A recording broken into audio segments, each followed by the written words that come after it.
Just know that it's true. All the great things I can do. I see my possibility. Just woke up and found it here in me. Nothing but green lights ahead of me. I'm looking for the job track to the help of the back over my mind. I hold the vision of my destiny. And it keeps me up with because I know what this I need. There's so much more than I can see. There's so much that I can become. That's why I'm reaching for the sun. I see my possibility. Just woke up and found it here in me. Nothing but green lights ahead of me. I'm looking for the job track to the head of the back. See my possibility.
Alhamdulillahi Rabbil Alameen wa Bismillahir Rahmanir Rahim wa ashhadu an la ilaha illallah wa ashhadu anna Muhammadar Rasulullah. Dear brothers and sisters, Assalamu alaikum wa rahmatullahi ta'ala wa barakatuh. Alhamdulillah, thank you for joining us this evening for Wealth Creation and Preservation. Alhamdulillah, we just played a little clip from a entrepreneur. His name is Scott Oldford.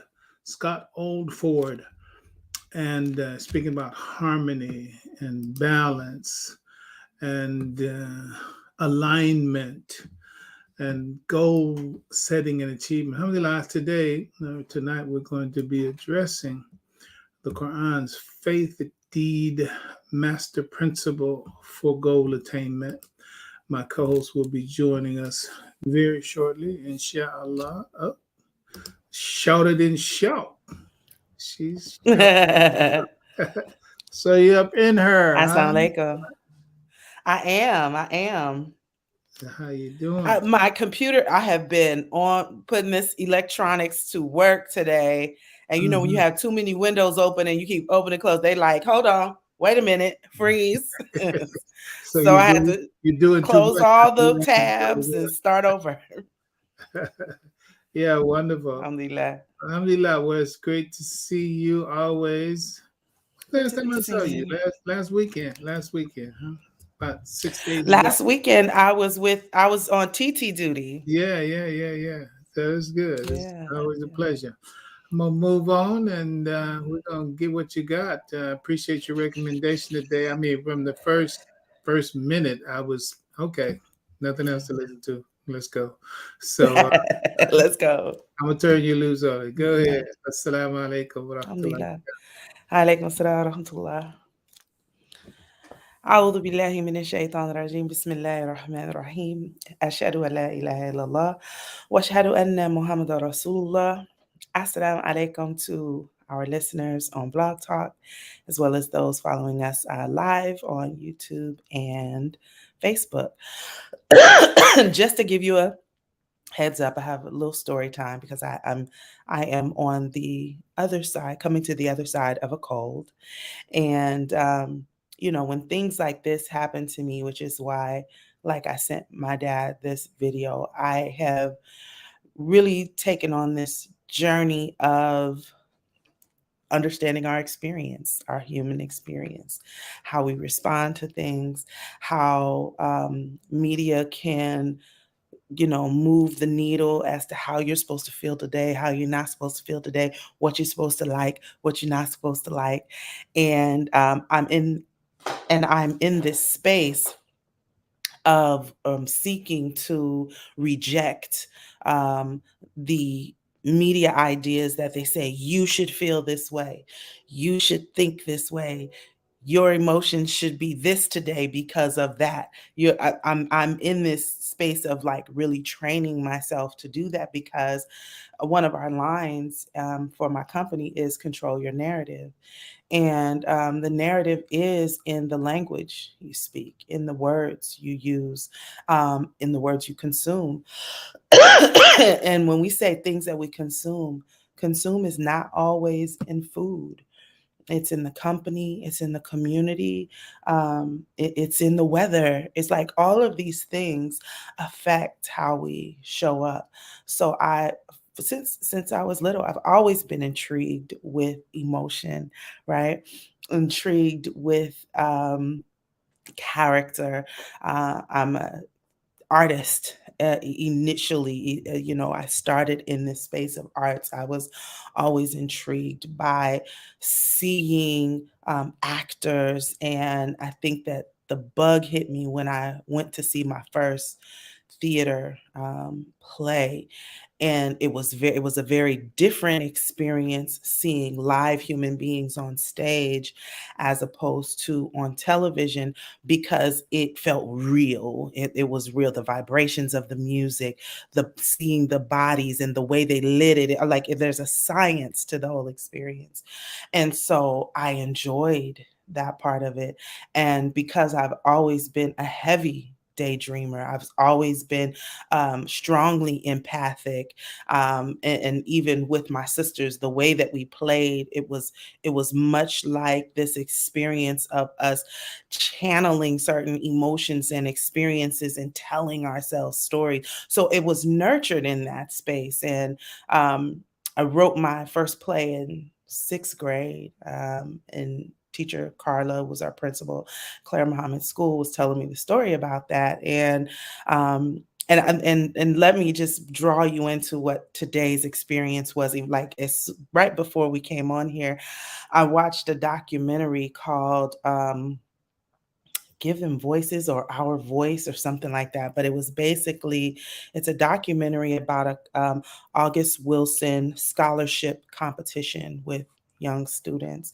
And when I saw the trailer for it some time back, I was like, oh, that looks good, right? And so today I had time, because I used today as this day to really follow the spirit of understanding, what am I going to talk about? Like I ask, okay, what is it? What is the message that we will be needing today? What is it that I will have to offer in this space that we share together on wealth creation preservation? And it was beautiful, and it was very emotional in watching it, because I'm in this season of really discovering why certain choices I made. Like, why am I into art? My son came here, and he's an absolutely brilliant artist, and the struggle to be an inspiration, right? To be inspired, and what that takes. So I've been studying inspiration. I talked about it last week, but I've been studying this ideal of inspiration, and that this inspiration in the Quran, it has many. The root of it is also translated as spirit, as wind, and then it was a few ayats where it mentioned rest, right? And I was like, okay, so with the Quran, the beauty of its language is it will send you into in one word will open up the multiverse, right? And a good multiverse, let me say that, because for those who are movie buffs, this multiple universe is based on this one word. And it could be, as I structure certain classes with other women that I work with, like, your life can be encompassed in one single solitary word in the Quran, is all of the things you need for your purpose in life, right? And so I went down the rabbit hole for it. And so my notes that I started with is, this understanding, like as Black people, we constantly we talk about this ancestral lineage, right? And Adam is our father, right? So we think of Adam and we think about this experience that Adam, when we look at the story of Adam, we should see ourselves. We should seek to understand a thing. And in one thing my dad told me is like, you got to choose the avenue. Like if it starts to lean a little too far, it's like, okay, it hasn't been, there's no ease there, right? You should be able to ease into and then follow that trail. It should not veer off. Like there might be a road that you can take there, but it's not paved, right? So when I started, I was like, okay, breath, spirit, what is this, right?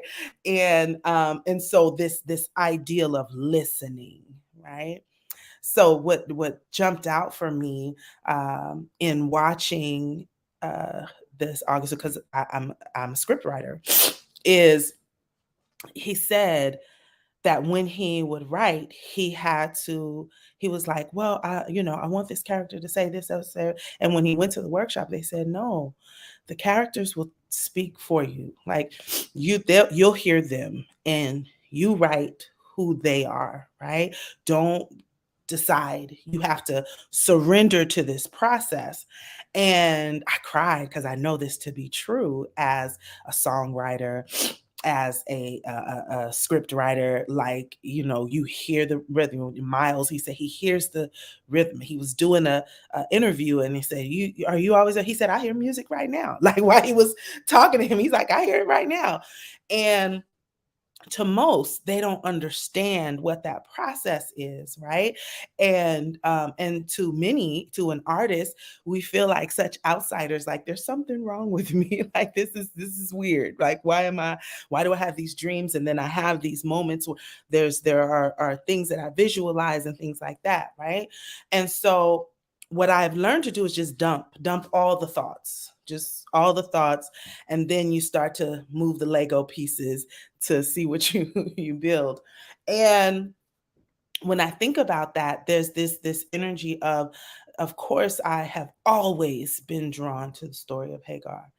And I said this to my mom yesterday. I said, well, we look at Hagar, that this experience that she had in the desert, that the water gushed forward, right?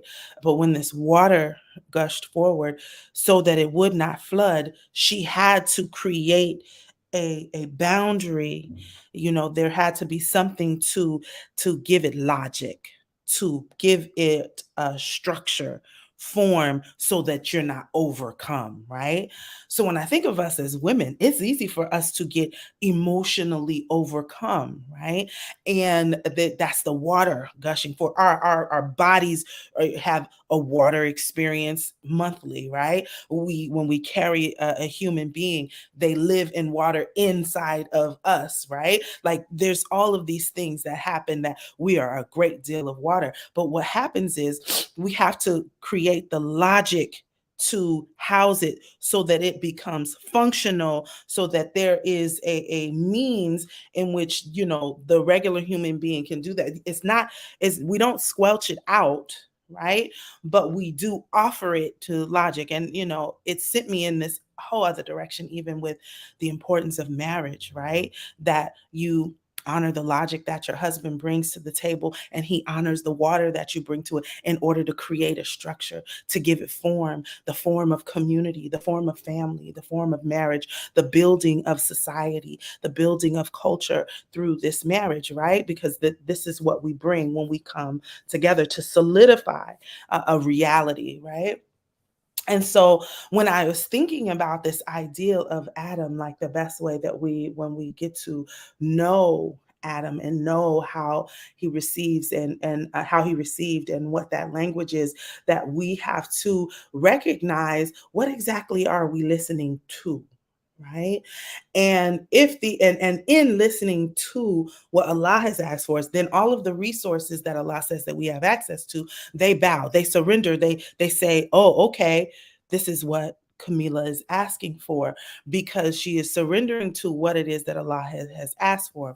I don't have my notes in front of me, but then there was this ayat, and I'll pull it up. I hope my screen didn't go out, but I wanted to, what I wrote was just this ideal of Adam as the entrepreneur, right?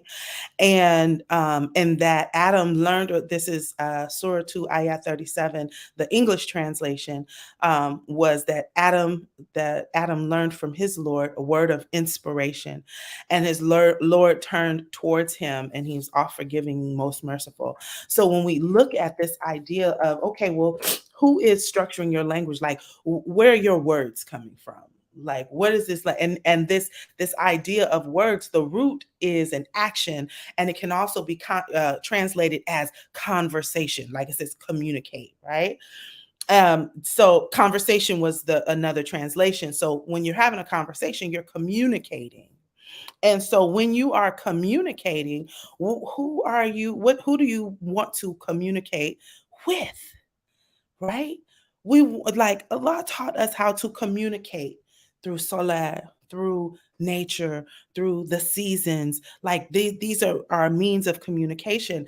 And as when we think historically for us as Bilalians and our experience and the atrocities of this American experience, that there was Harriet Tubman had a communication that said, "Ma'am, this is your task.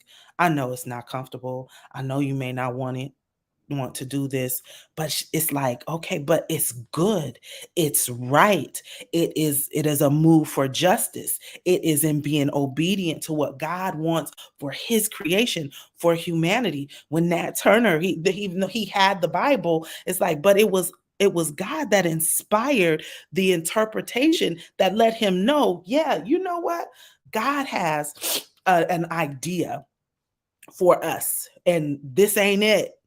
So I'm ready to fight and go to war for it, right?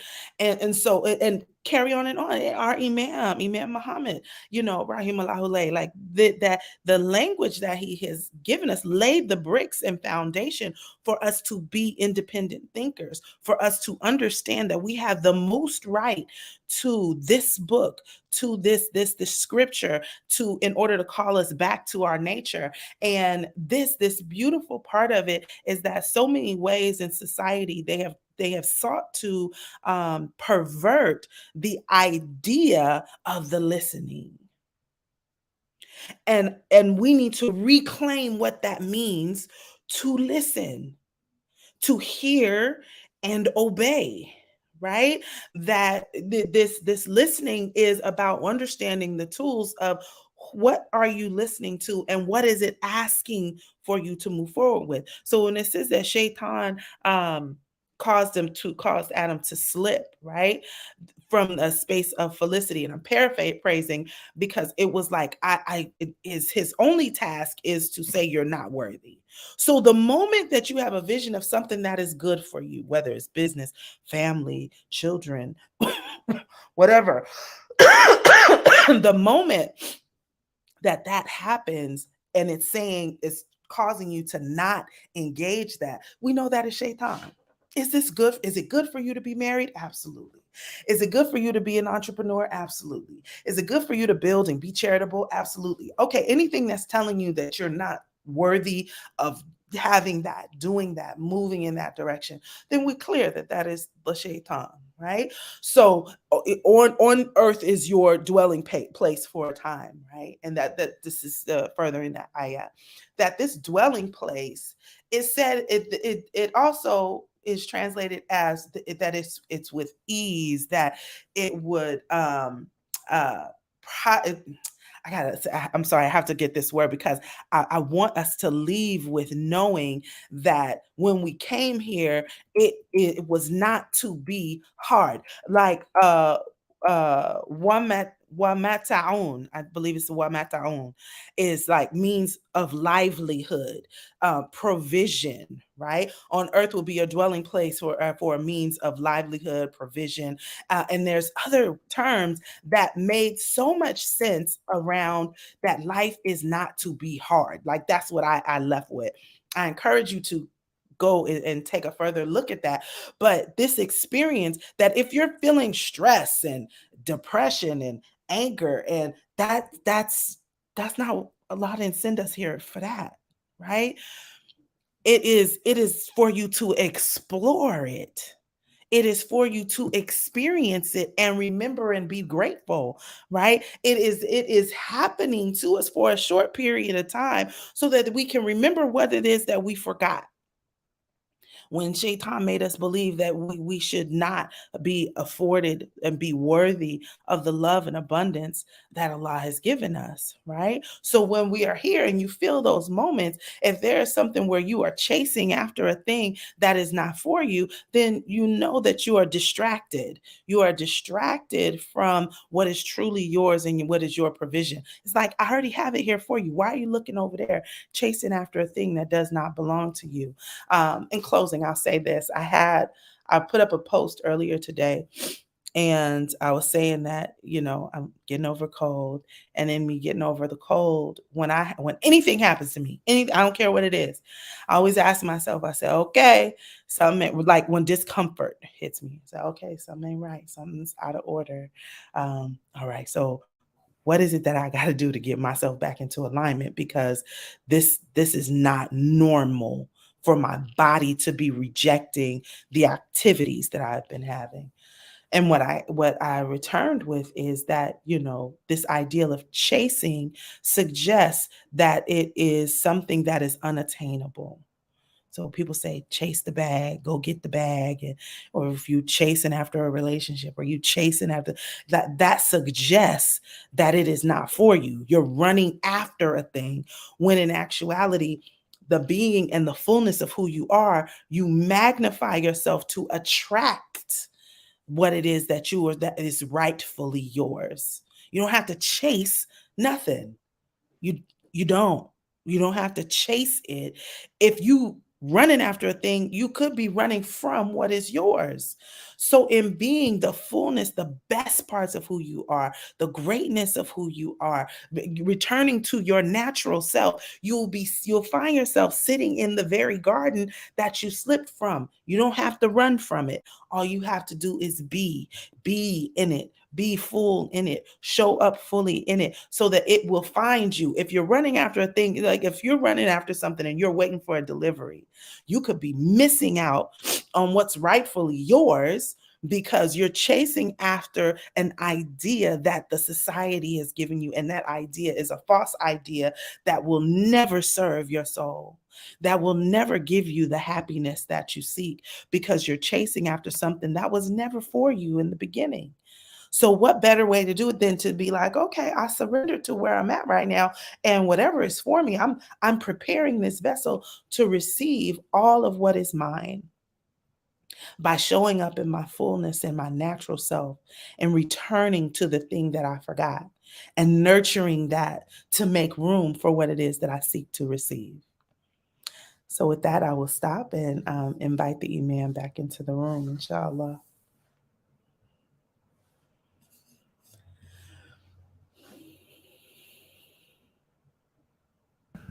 Assalamu alaikum, sweetheart. Alaikum Alhamdulillah, salam. what I need you to do, I need you to carry on for a minute or two because I need to check something because I think the Facebook is on private and not public in some kind of way. I don't know. So I need to step away and go and see if I can change that setting or if I need to change that setting because there are people who are not connecting that want to be able to connect and I can't see how to do that. All right, so carry on. Okay, alhamdulillah. If you are with us in the chat, because I do see a few things written down there, I want us to, like, when we think about this idea of our relationship to Qur'an, I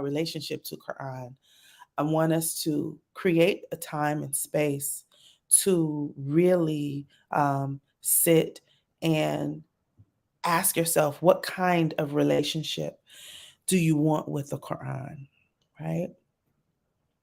And many times there's a part of us that feels a sense of, um, I can't stand how English words can make something a bit more aggressive than it needs to be, but this is all I have access to is the word shame, right?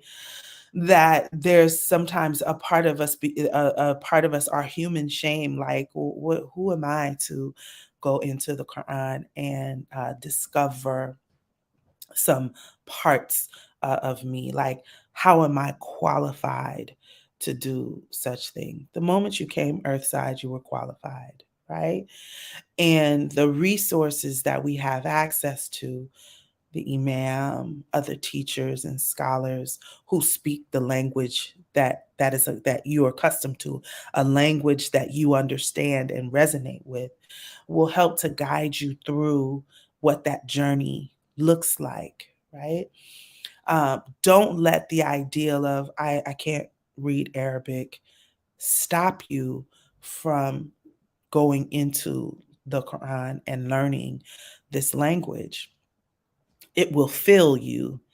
And also in understanding that part of it is, it's so important to understand that there is an exercise of learning and studying that expands your capacity to embrace the Quran, because it is so rich and it's so heavy, right? And that there's so many parts to it that can shift a thing. So, we have heard the hadith that, the Quran was revealed on the mountain and the mountain was rendered asunder, right? To really help us to understand the strength and the power of this book, right? So, and in keeping with this idea of inspiration, when it was said that the Prophet sallallahu alaihi wasallam, when he received revelation, when the Quran was revealed upon his heart, that they said it was almost like a shaking, similar to like a seizure. Like it was the body. It had to prepare for the capacity of what was being, right. So it came down in stages, right. So this ideal of thinking that the moment that you go into the Quran, you could read flow and know every Arabic letter, vowel, and so forth, but it has not quite penetrated the heart. Like, you can learn it, but not know it, right? And so the first step I encourage everyone to do is that, even if it's Suratul Ikhlas, right, which is a powerful surah, and I don't mean to say that in a light way, but because of the how brief it is, right? How short it is, that spend your time studying that surah. Spend your time looking at each word. Spend your time looking at the history, the story, the sirah connected to when Surah Ikhlas was revealed. And that will help to exercise the heart to understand the capacity of what this revelation is. That these are opportunities for us to know and connect with something that is a gift to us, right? That we are the final baton in this marathon of revelations, right? So we're back. Alhamdulillah. You're muted. Muted. Okay. Alhamdulillah. We are Alhamdulillah. back. Thank you so much. Alhamdulillah. And I just have to be mindful of what is Shaitan doing now? Maybe it ain't always Shaitan. Maybe it's I'm talking about the technology. I'm talking about the technology, not anything else. So it seems like, it's like, because you got something to drop, and then Here he come. It seems like Here something's you going go. on, but I'm gonna pass that on and say that it's a mashallah. You know, MashaAllah. we said like you got a mouthful of mashed potatoes. You know, MashaAllah. Alhamdulillah.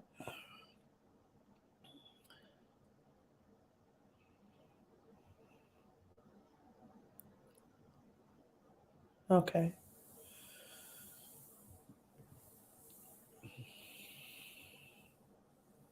Alhamdulillah.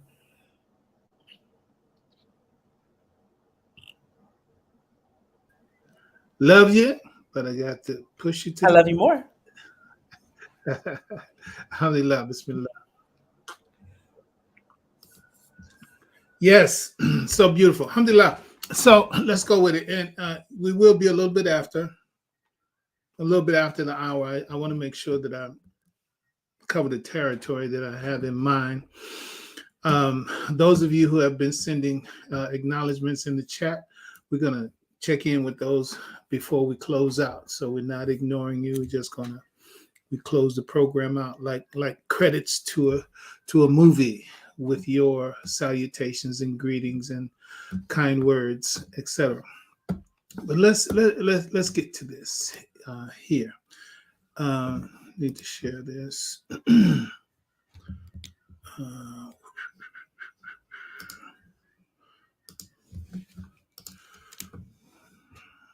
All right.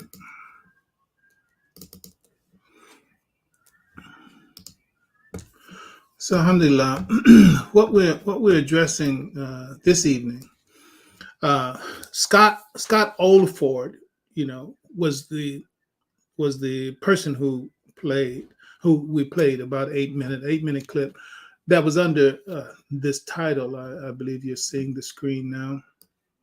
It was under the title for entrepreneurs: finding balance, alignment, harmony in our business.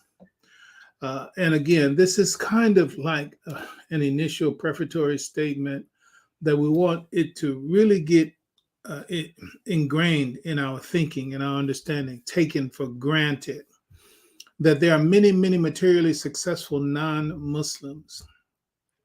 However, their best values are only a subset of our way of life, our deen, which is a complete set. Our deen is a complete set of divine values tied to the natural laws of creation.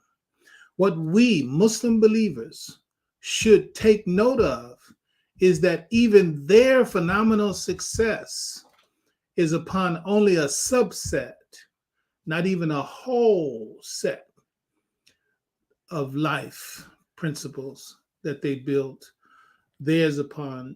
They don't even have the whole set of our values. Alhamdulillah Rabbil Alameen. And Allah bless whom He will. And there are verses, of course, in the Quran that state that, some of which we may wind up iterating today. In the short talk that he gave or that we played, he pointed out, he had a month where he had made $1 million, one of his months. And then in that same month, at that same time, at that quote unquote same unveil, he said, like, this sucks, right? He was depressed. He said, this is depressing. He's making $1 million a month and having that kind of experience, right?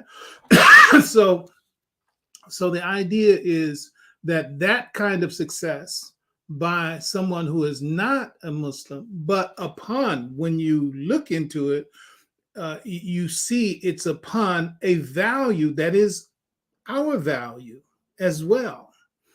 But we have to do more with the blessing that is our way of life that we've received. Because there are those who are acting on just the principles, the axioms, which are part and parcel of the nature of creation, and they're getting the benefit from it. But we need to do better about that. I won't say we're not doing it, but we're not doing it as well as we should, and it should be done, must be done, and will only be done. You will only be successful upon your faith in those principles and those values. And that's what we're talking about today. Today, we are speaking to the Qur'an's faith deed master principle for goal attainment. The Qur'an's faith deed master principle for goal attainment. This is what we're speaking of. And to continue, he said, among his many statements, he said, you create your own reality by finding harmony and balance in your goals. You create your own reality by finding harmony and balance in your goals. And he did a lot to speak about what that harmony was, what that balance was, what that alignment was, and how it relates to goals. Some of the very simple things that I say simple because, I mean, once you know, mashallah, they are simple. But if you don't know, they just totally escape you. But the point is that he talked about going somewhere for some master session or whatever with Richard Branson and blah, blah, blah. And he said that he had an experience at a point where, his ego just disappeared. It's like his ego just disappeared because he was criticizing ego-based goals, criticizing those ego-based goals. But the point is, so moving away from that, is ego-based as opposed to your true calling, which is something that has been echoed through so many of the presenters that we share that are not Muslims, but they apply these principles. And that was a recurring theme is, what is your calling? What is your purpose? What is your gift? What is your contribution to the world? Discover that. That's the way that you're really going to make a difference. And yes, you will be remunerated for it. But the first of it is you need to know what it is and believe in that. But the ego-driven goals, as he expressed it, are those goals that, that's what's popular. That's what's the big thing. That's what would feed my ego, that etc. But it doesn't have that quality of being a part and parcel of your own reality and your sense of yourself as it relates to your own destiny in this world. When you don't have goals that are connected with that, they are short-lived, or in fact, not only if in the fact that they may be short-lived, because maybe some people may have some long lives under those goals, but it'll never get you to that level of satisfaction, that happiness, that radi Allah, that pleasure of Allah subhanahu wa ta'ala. But so the point is that the idea is to have alignment, have goals that are balanced goals and the like. So here's a set of Quranic verses that are critical, and you should keep these close by in your thinking as it relates to wealth creation in this world. 17th chapter, the 18th to the 22nd verse, I'll read an expression of them. And that is, if any do wish for the transitory things of this life, we readily grant them such things as we will, to such persons as we will. It's really, really, really, really important, brother and sister. Allah's will has everything to do with whatever happens, whatever you set as a goal, whatever you want to achieve, whatever it is you go after. Allah's will is between you and it. So when Allah is saying here, it said we grant them to such as we will, to such persons as we will.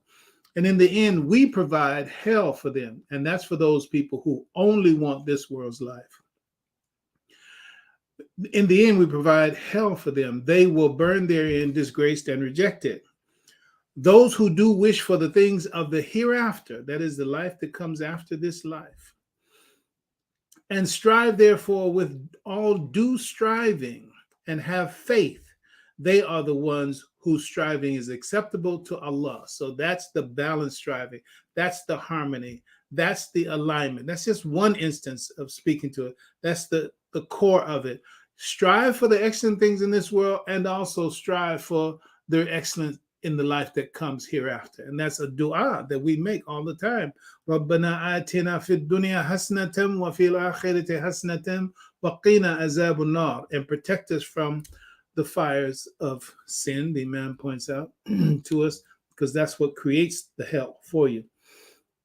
Read Surah Al-Qariya and reflect on it, as Haja Camila was telling you. Read the book and reflect on it. So in any case, that's where the balance is. So recognize that as the verse 2877, the Imam introduced that to us. It was such an awakening for us to bring us back into this world in our aspirations for good, in obedience to Allah, having the good in this world, but also recognizing the fact that we have this destiny that culminates in the judgment of God.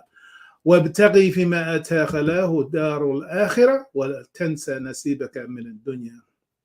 Seek what the means that Allah has made available to you. There's some means that Allah has made available to you. The life that comes after this life, and also take it as the destiny. But don't forget your share of this material world. So reach beyond the grave, if you will. Have a sense of that destiny. Have a sense of that judgment. But don't forget your share of this material world, because there's so many blessings here, so many precious things, so many valuable things, so many wonderful things, so many excellent things. And God tells us, فَاسْتَبِقُوا الْخَيْرَاتِ, go after all of them. Go after all of them. And so strive after what is excellent, but don't forget your share of this material world. But don't get wrapped up in this material world only. You have to have the balance. We are ummatun wusta. Balance is our way of life. And then the verse 20, it goes on, of the bounties of your Lord, we bestow freely on all, these as well as those. The bounties of your Lord are not closed to anyone. Think about it. Can you think of somebody that he's, man, this cat is corrupt. This woman is a mess. But they have billions.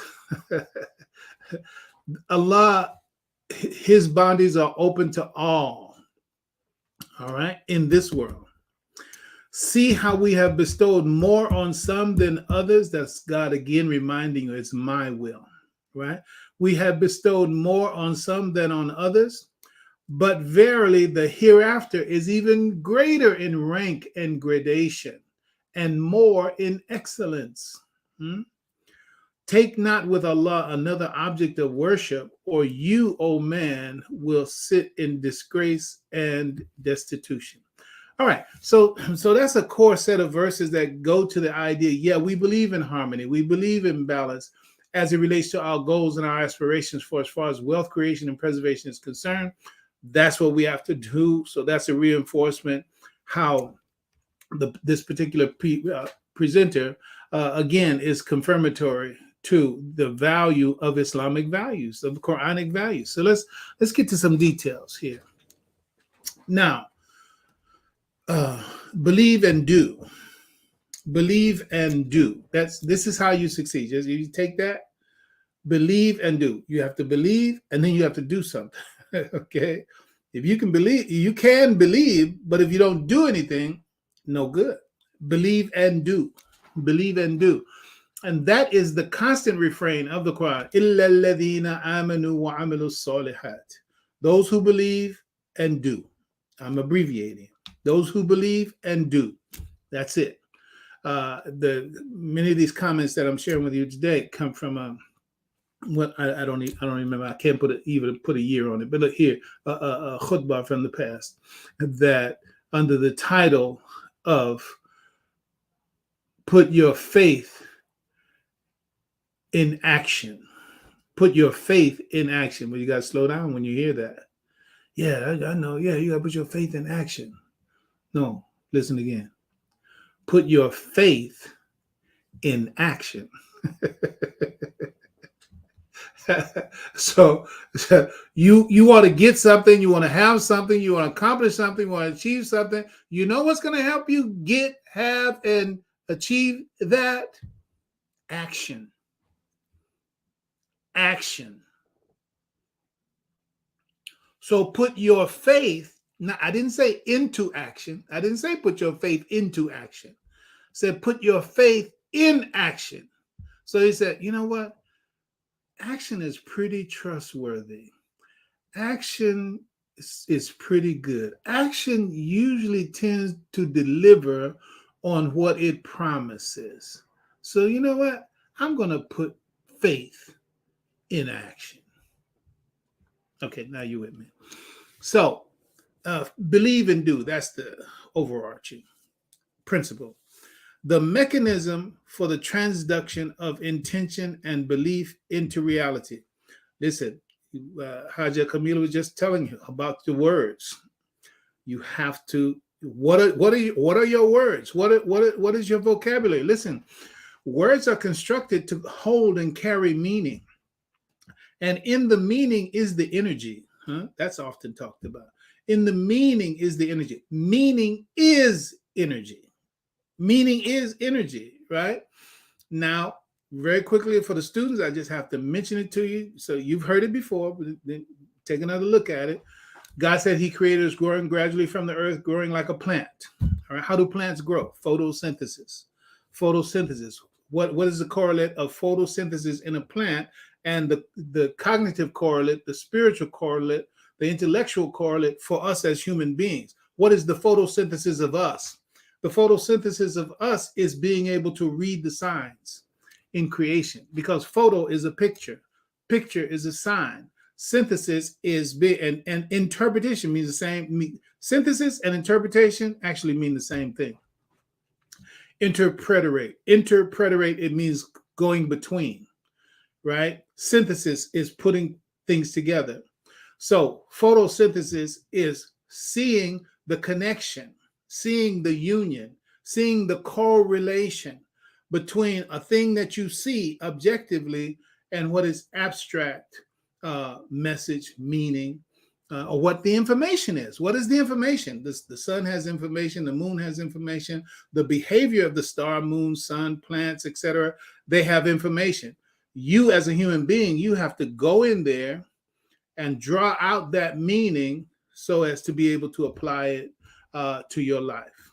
This is nothing new for the students of the Imam.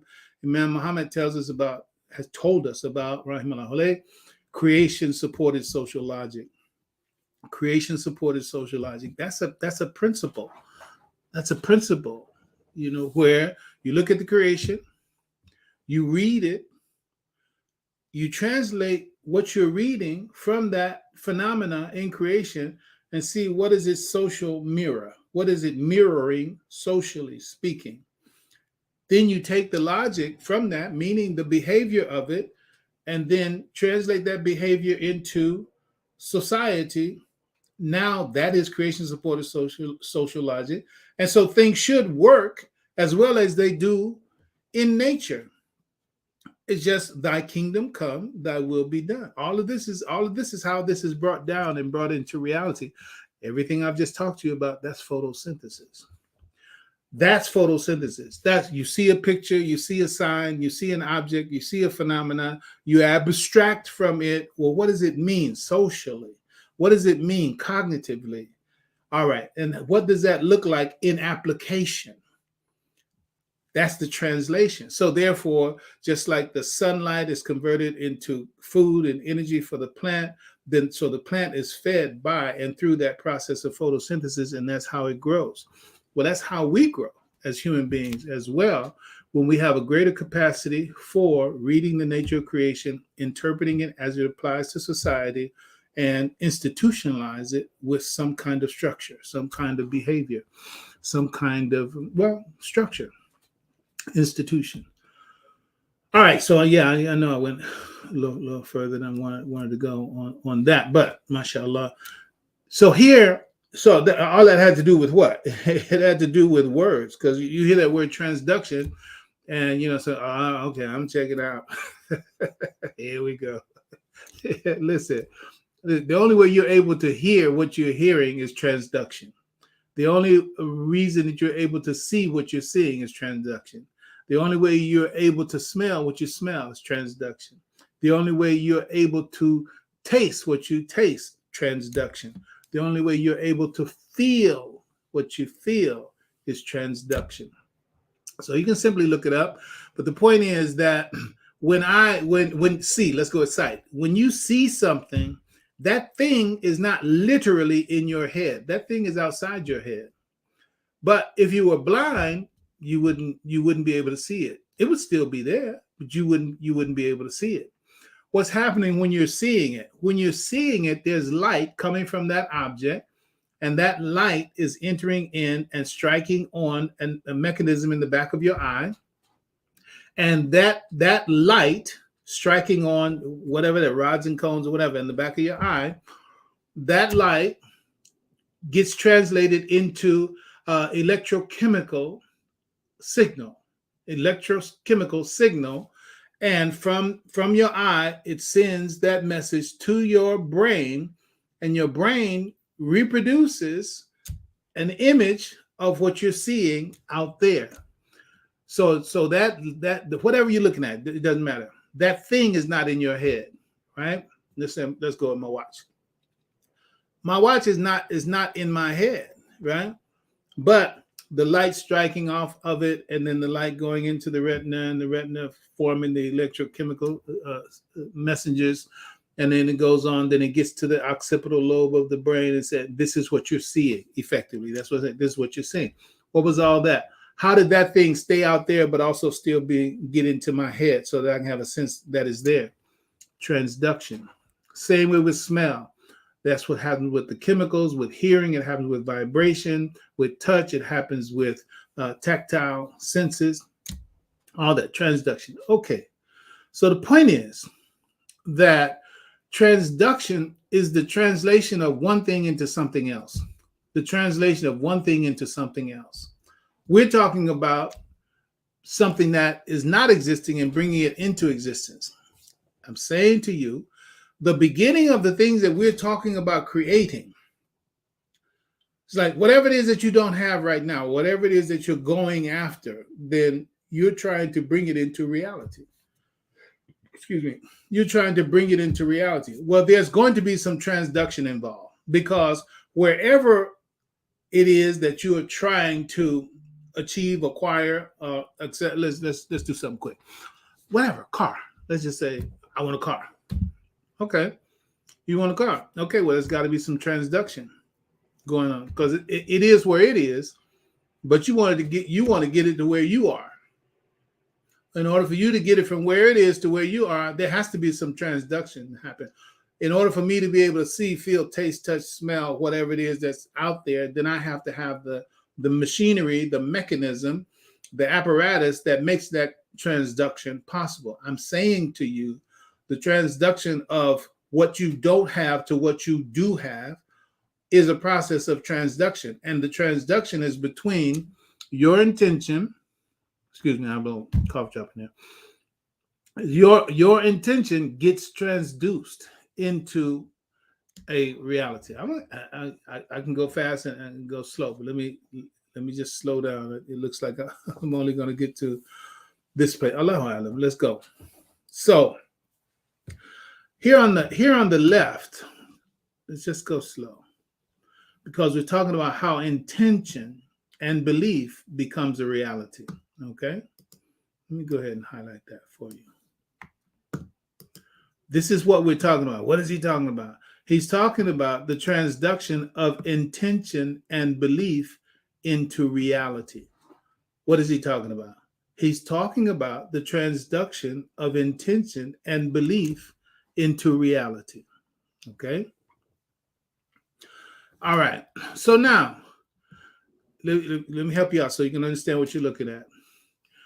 When you look to the left, the picture on the left, it's actually the same thing as on the right. You just have a little more detail here on the right.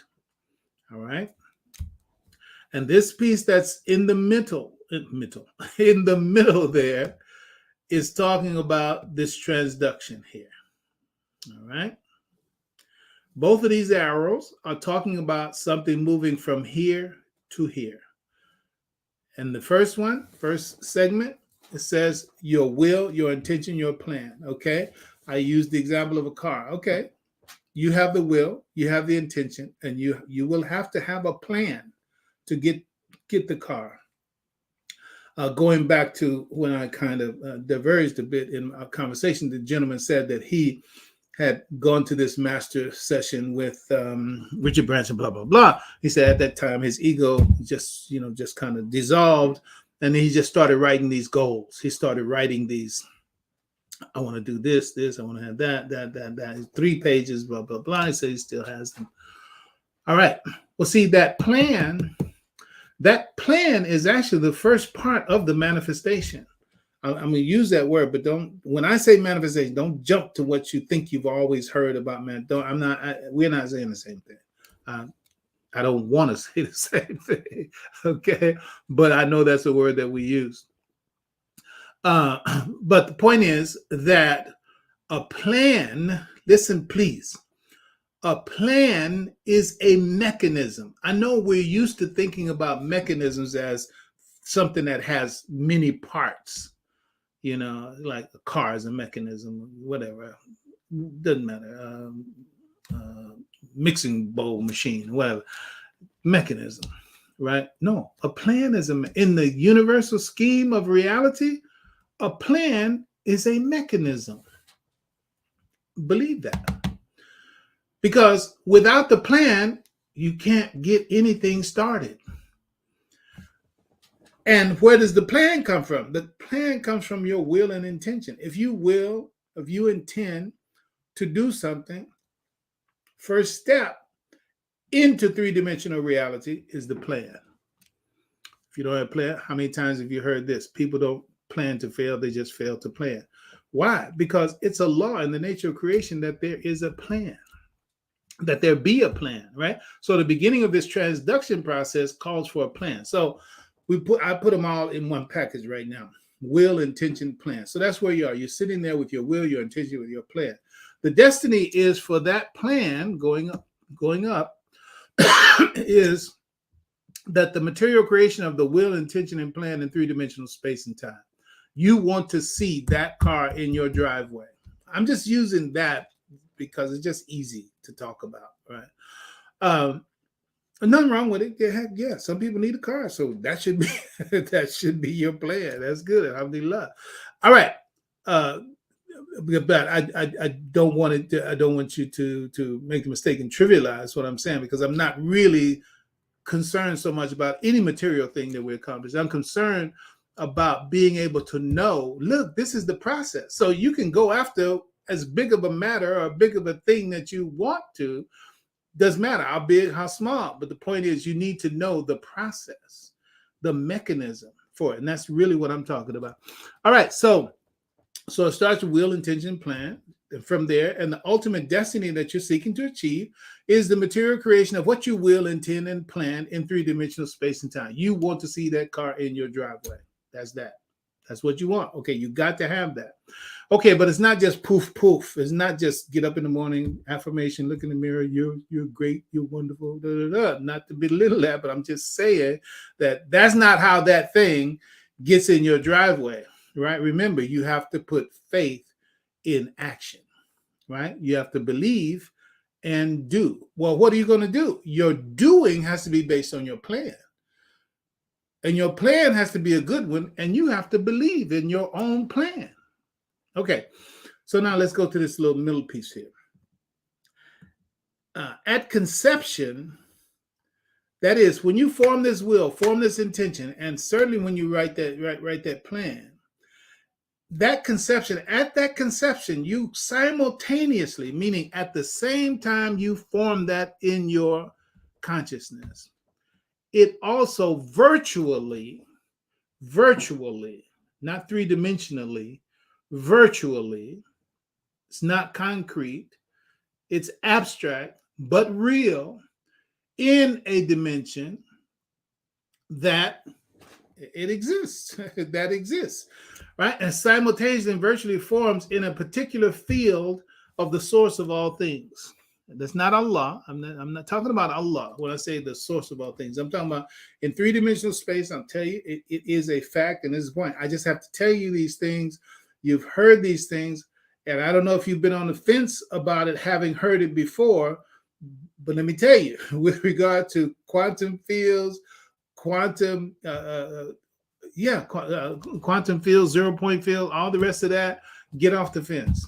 It's real. It's actual. I mean, Einstein himself is like, really couldn't get it clear, straight, but it was real. It was undeniable, and it's a fact. It is a fact.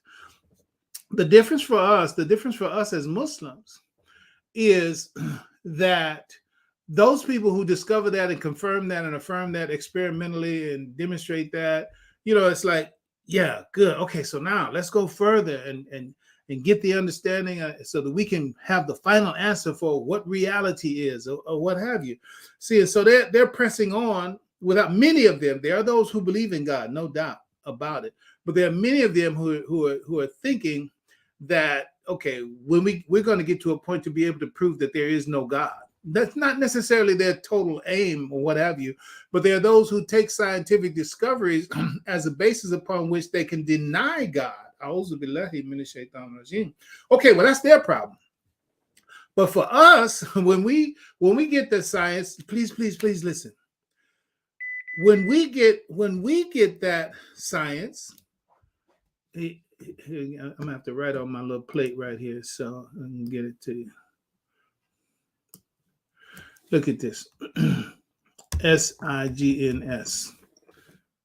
Okay. That's signs, right? Okay. What's this? MIGNON. What's that? How do you say that? Have you ever had filet mignon? You ever had filet mignon? That's mignon. All right. So I'm gonna go ahead and make it bigger.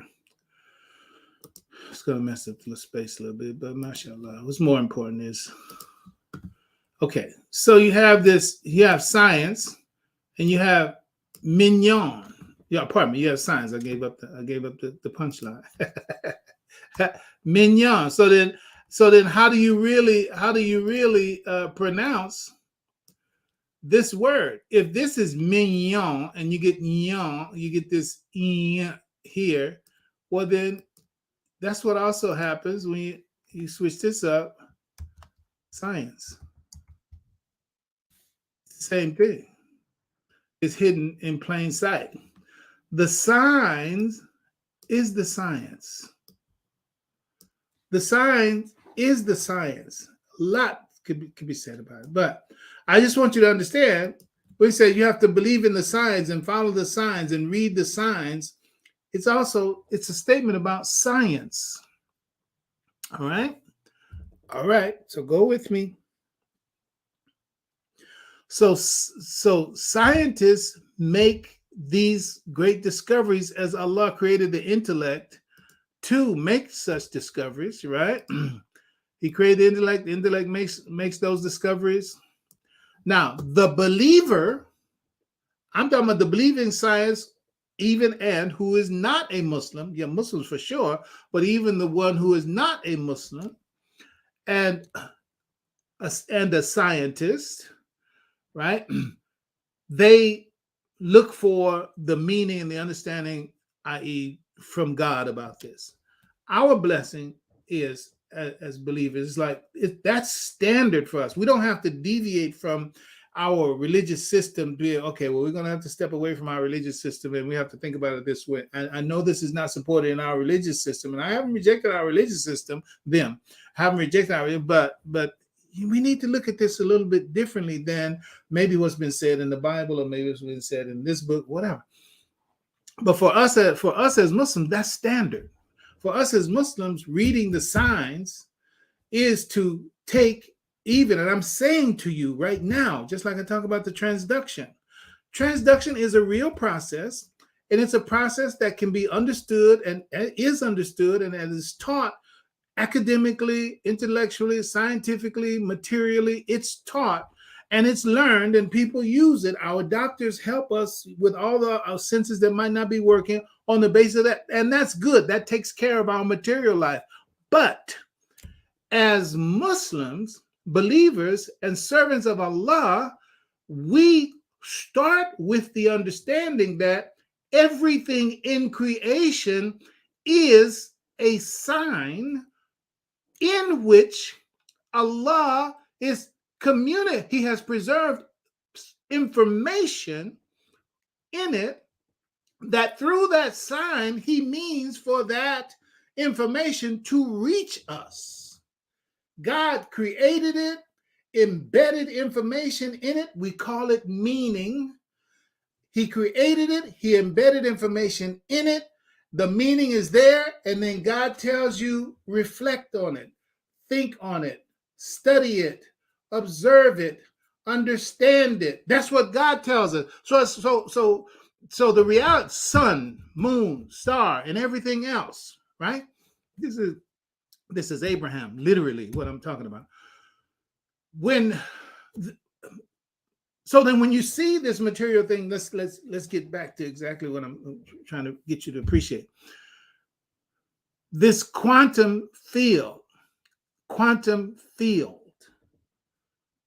it's real, it's actual, it's confirmed, it exists, right?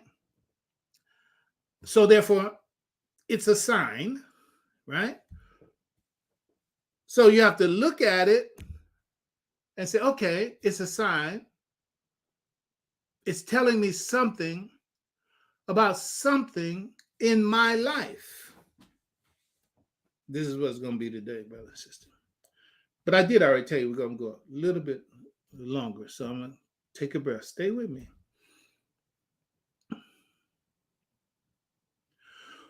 So everything we look at in creation, beautiful. It's been discovered. It's wonderful. It's quote unquote, it's been deciphered in terms of how it operates and what it's made of, and etc. This law, that law, this phenomena, that phenomena. Oh, wonderful thing.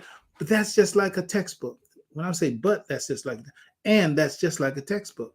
So it's like creation is a textbook, right? Okay, so the chapter that I'm talking about now is the chapter on quantum fields, right? And the chapter on quantum fields talks about observation and the impact of observation and the fundamental makeup of this field, talks about it.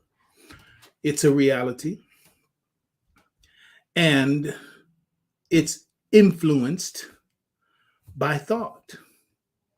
And it's influenced by intention. Now, scientists in the lab, scientists in that part of the lab that work for whoever, Eli Lilly and company, etc. We ain't paying you for that. Don't stay. Tell us about that part over there. Do that other stuff on your own time, right? But for the Muslim believer, it's like, that's where I'm going, because its ultimate utilization and its ultimate value is how it relates to the guidance of God. That deserves a breath and a pause. خلق فسوى وقدر فهدى. Do you know that surah, Surah Al-Ala and Al-Kafirun, were the principal surahs that the Prophet would recite most often after his Jumu'ah khutbah? He would do the Jumu'ah khutbah, and then those two chapters would be the main ones that he would recite. It would take too long to go into it for now, but the point is that, see, everything that Allah has created, khalaqa, it's been given a form. Fasawa has been given a place within the universal system. Fasawa, like the quantum field, it has a place within the universal system. Fasawa qaddara, there's a way that it grows from simple to complex, right? And then, but you're not finished with whatever it is we're talking about. We could be talking about anything, but we're talking about the quantum field. خلق فسوى وقدر فهدى. Fahada means it has a role in the guidance of God. Do you know the role of the quantum field in the guidance of God? Allah knows best, and Allah only knows. But He created it, and it functions in a particular kind of way. And then He tells us in the Qur'an, سَخَرَ لَكُم مَا فِي السَّمَوَاتِ وَمَا فِي الْأَرْضِ. Allah says, I created all this, including the quantum field. I created all this for your service. All of this for your service. Go back and read those stories about Suleiman and Dawood and their greatness. Read that section, especially in the sections when you have them both mentioned there together. That's why I want you to go there so you can get the richness and look at all the powers and capabilities and gifts and graces that Allah gave to both of them, and Suleiman especially. Why? Because that's what it's for. Creation is created to serve you, but it can only serve you when you can name it. I know you're hearing me. It can only serve when, how are you going to name it? Well, you're not going to be able to name it until you study it, and you will not have named it until you understand with regard to it. All right, Fahim. So therefore, what does all that mean? What it means for what we're saying to you right now. When you, and listen, I'm going to give you another. Those of you who are more inclined to, quote unquote, whatever, scholarly confirmation for it, and there's nothing wrong with that at all. It's good because that's what I'm using. That's what I do. Muhammad Iqbal, Iqbal, reconstruction of religious thought. The reconstruction of religious thought. What I'm saying to you right now, you can find even deeper in that. It's basically it's just an article, really. And he's just talking about the nature of thought and the foundation of this is a Muslim, bona fide, strong, total, Muslim at the highest level.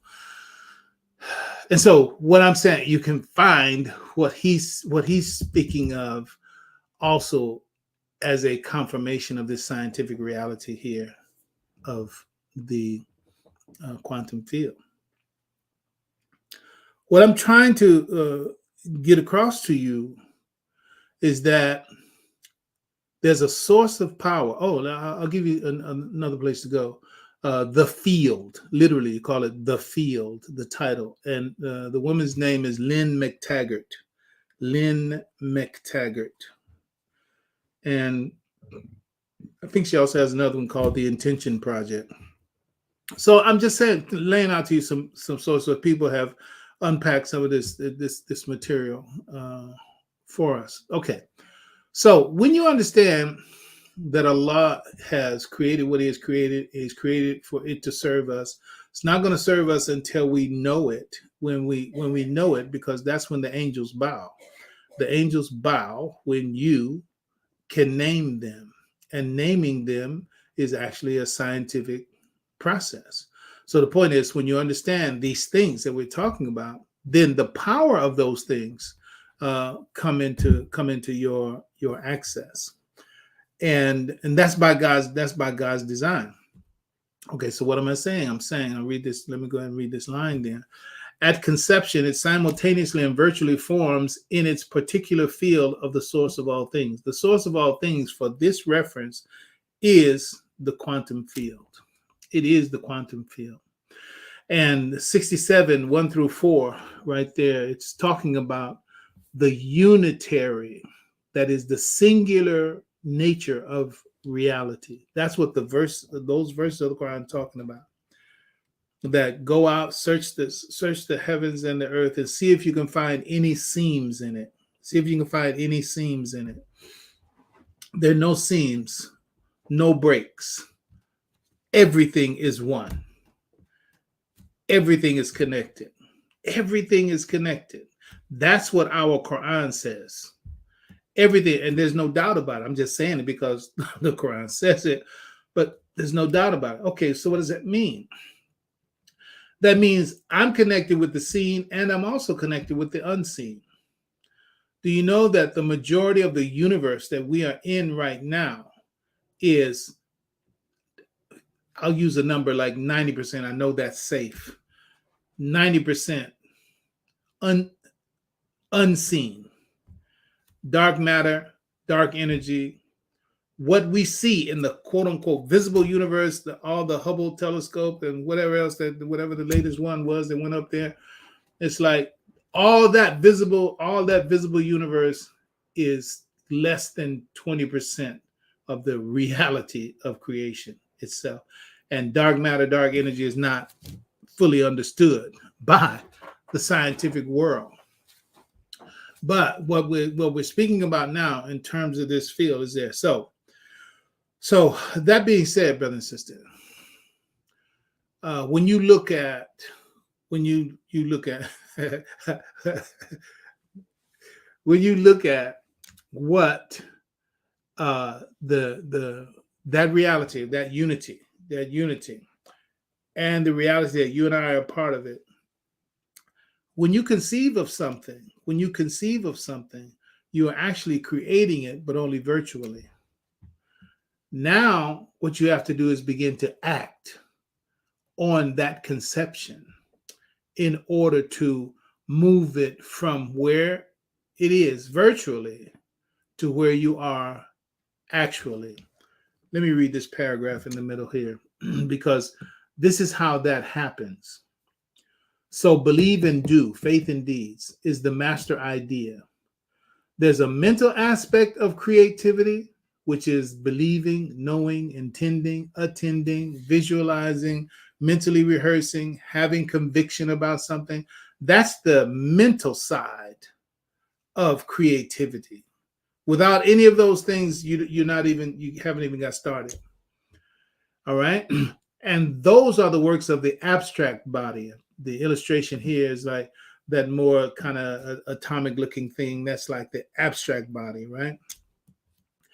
And it is acting in the field. Like right now, as I think right now, my thoughts are not just what is in my head. My thoughts are a part of the nature of creation.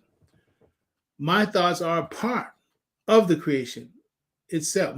In fact, my capacity for thinking is by virtue of the nature of this milieu that we call the creation. You'd have to get to the reconstruction of religious thought with Iqbal, and he makes that clear for you.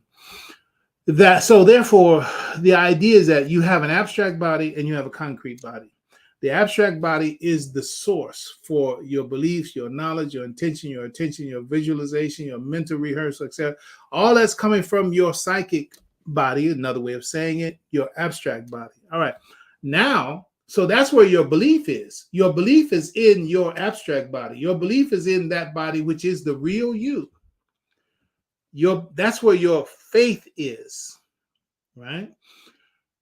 Now, you have to get your body to act in accordance with your beliefs.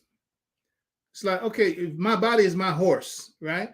If my body is my horse and I have something that I need to do, well, who's going to help me get there? But hey, giddy up. It's the horse has got to do it, right? So you can't just sit there with your thoughts and your will and your intention and your plan, etc., and never do anything. Okay, well, now that's where the physical body, that's where your body comes in. The physical aspects of creativity, you have to have both. You have to have the abstract content and you have to have the concrete content. So you have the aspect that comes from the internal, the abstract body, and you have the outer behavior, literally, which is from the physical behavior. So the physical aspects of creativity, that car that you're trying to get, there's something that you're going to have to do in accordance with the plan that you have in order to start that process and generate the movement of it from where it is to where you are. And the physical aspects of creativity is sustained behavior in line with the will, the intention, and the plan. How many people have good plans, but the plan is in the dustbin? The plan is on the shelf. The plan is under the pillow or whatever. It's like, what? You're not doing anything with the plans. And that's why nothing is happening, right? But if you can get both of those things together, the mental aspects and the physical aspects, the action of the abstract body and the action of the concrete body in accordance with the will and intention and the plan, then those things begin to get transduced. That I just described to you, that is the transduction process. And let me tell you what give you Qur'an and the Bible. I'm gonna cut out at 6:15, literally, so you can set your mind, situation, whatever, for that. In the Bible, there's a statement says faith. I think it's Hebrews 11:1, right? Faith is the substance of things hoped for and the evidence of things unseen. Faith is the substance, meaning that the fact that you have faith in it is what makes it be. So what I'm saying here, at conception, it simultaneously and virtually forms in the particular field of the source of all things. That's what happens when you have this will and this intention in that aspect of the realm of reality, not in the three-dimensional space and time, in virtual, in the field itself. That faith that it exists is what brings it into form. I'm gonna drop a word on you because I can't take the time to the detail, but superposition, these things you should look up. Those of you that I really want to get with what he's saying, I really want to understand what he's saying, but yeah, it's kind of out there. Yeah, it's good. It's out there a little bit.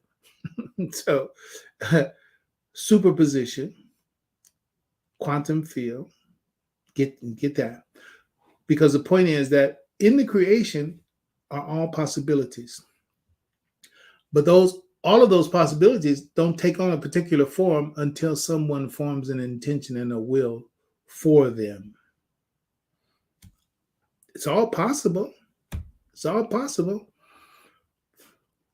But they don't begin to take form until someone has a will and intention to bring them into existence.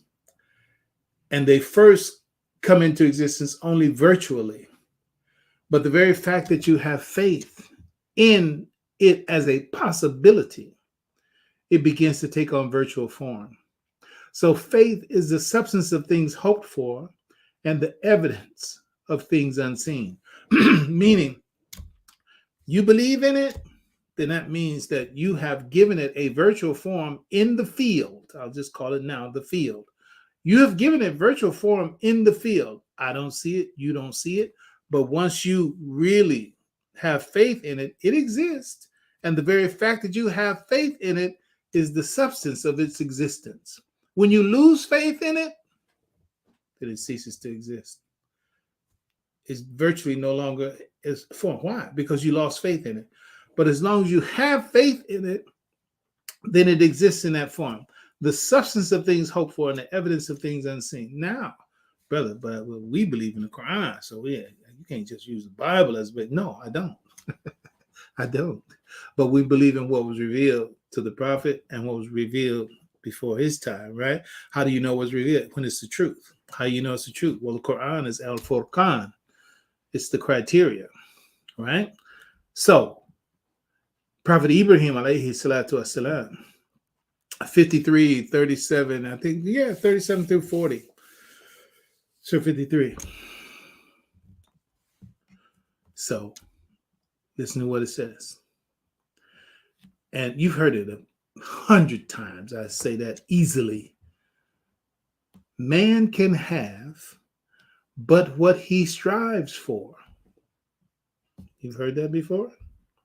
Man can have but what he strives for.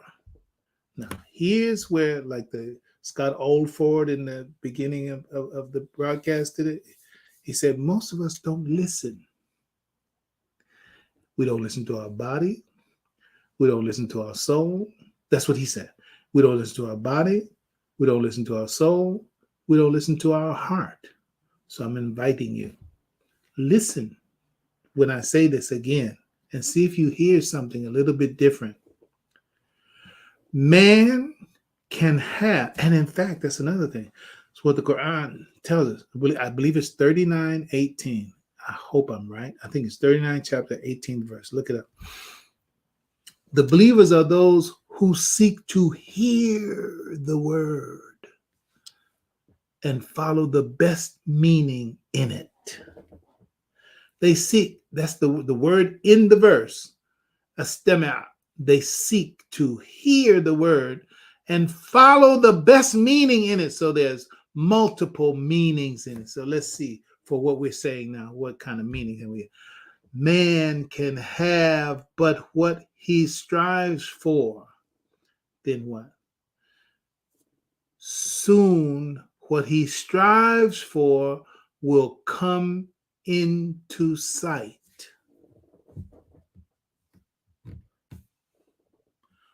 Where was it before it came into sight? Man can have but what he strives for. Okay, he's striving for. What is he striving for?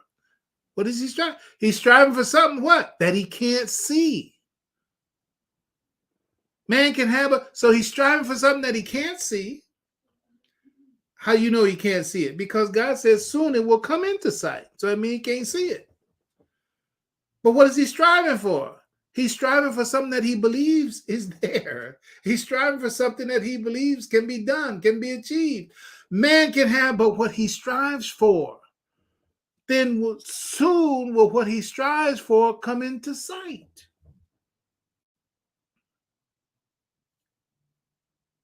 So what does it mean? When you have a will, you have an intention, you have a plan, you bring it into virtual existence. And then what do? You act on the plan, and acting on the plan is striving for it. When you stop acting on the plan, you're not striving. And the less you strive, the less you believe, the less it continues to exist, and sooner or later it's not there and you're on something else, whatever. The point is you stay on that, right? And as you move, acting on your plan, and I had a lot of details in there, we can't get to them today. As you continue to strive, then you come more and more closer to and in possession of what you strive for. Yes, there's some details in there, but that's the point. The point is you have will, you have intention, you have a plan. That will, intention, and plan brings it into virtual reality. Now you strive in accordance with that plan, and that brings more and more tangibility, more and more formalization, more and more actualization towards the thing or of the thing that you had planned on and that you strove for. And when you strive with due striving, as the verse we read, 17, chapter 18 to 22, that verse 19, I believe it is. When you strive with that due striving, that's what you strive in the right way, in accordance with the right will, intention, and plan, then soon you'll be in possession of it. Soon he'll be rewarded with the fullest reward. You'll be in full possession of it. That's the transduction that I'm talking about. That's the transduction. And what you've done, you've transduced your intention and your belief into reality. That's plain. It's like no matter how mystified you got in the middle of what I was saying, just come on through the clouds and say, oh, I get it, right? Will, intention, plan, abstract body, believe, know, intend, attend, visualize, mentally rehearse, hold on to your conviction. All right. Have that plan. All right. The plan, it represents on this side of quote unquote reality, it represents the virtual design thing that you hope to accomplish. And it exists virtually in the reality of the creation, but it comes into tangibility the more you act on the correct plan in the right way, then you'll come into possession of it. And that's what the last side over there, and I'm going to end. So it starts here, down here at the bottom. It starts here. Origination in imagination and virtualization in the foundation of creation. That's it. Just take a minute and just work it through. Origination, it started in what? Your imagination. You have to have an image of it in your head. And that's imagination. Origination in imagination. And what happens when it originates in your imagination? That starts the virtualization. That's the virtualization is a product of your imagination, right? Don't put no pejorative commentary on that. It's like, yeah, your imagination brings about the virtualization. So it virtually exists, right? Where does it virtually exist? It exists in the foundation of creation, the field. It exists. It exists. But it only exists virtually. Now you have to hold on to it in your abstract body and act according to a proper plan relative to what you hope to achieve. Stay consistent and acting on that plan. Soon you'll be in possession of what you have imagined and what you have visualized, inshallah. Thank you for your patience, and I'm going to let you know there's several other pages that we're going to one day, inshallah, get to. Allahu Alam. But let's go. All right, we're going to have to check out. So we're going to sign out by recognizing our folks that have been spending this time coming with us. I'm going to click through some of these comments, and Haja, if you got something that you want to say, go ahead. I'm just going to throw up some of these greetings that are here. That's it. Yeah, no, I mean, this is always an extensive conversation. I think that if we don't leave with anything else, for us to really engage and take hold of this gift of the Quran, start where you're at, and it will evolve you. Like, don't run to it to try and conquer it. Let it do its work on you. So yeah, let us be very aware of that. It'll make our experience, this human experience we're having, a lot easier than if we're trying to do something knowing that we have access to the answers.